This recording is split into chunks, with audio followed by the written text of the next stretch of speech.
today I'm bringing you another Top 5 Wednesday. Top 5 Wednesday was a Goodreads group that was created by Ginger Reads Laney, but is now run by Sam from Thoughts on Tomes. There will be a link to said Goodreads group in the description. I'm sorry if I sound a bit like shit today, because guess what? I kind of feel like shit, so soz.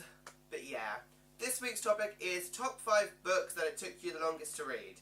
So I looked at my Goodreads over the last few years, where I've actually set days that I've started and days that I've ended, and I came up with 5 books that I've read for quite a while. So, starting with the books that took me 9 days to read, you will notice a recurring theme eventually. But 9 days it took me to read The Rising by Will Hill. This is the second book in the Department 19 series, and I'll admit I didn't actually read this every day in the 9 days. This is like a 700-page book, but on my Goodreads there's only about 6 updates, so realistically I only read it for 7 days, but it was marked as read for 9, so that means I was probably busy and I didn't read that night. But yes, technically it took me 9 days to read this, and I'm not surprised because these are quite big books, and I still need to pick up the sequels to it. I haven't picked them up yet, so shame on me, but this one took me 9 days.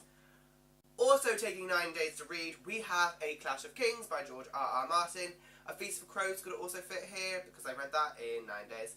So, this is an 1,000-page book, and it's no surprise it took me 9 days, but that was 9 days where I read it every single day, was reading just over 100 pages a night, and these books are so slow, so it does take a while to get through them. You will notice that more of them do make entries on this list. So, A Clash of Kings. Next up, we have 10 days, and I have 2 books that took me 10 days. And the first one is one that I read on an ebook, and it actually isn't a very long book, and that is The Culling by Stephen Dos Santos.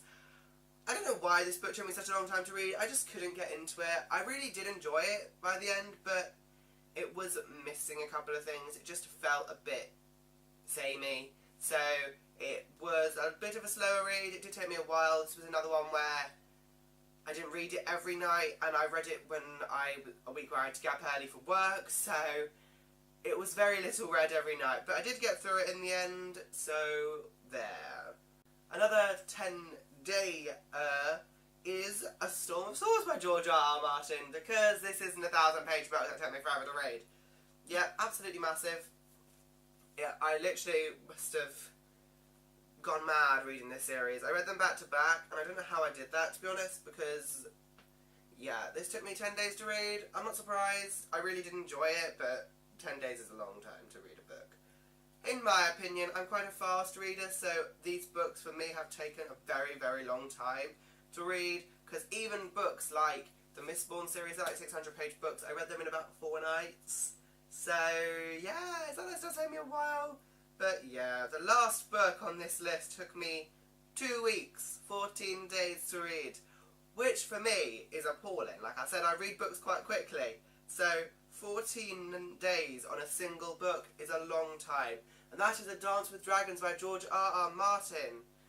And, I mean, okay, it's over 1,000, like the actual story is over 1,000, I thought for a second it wasn't.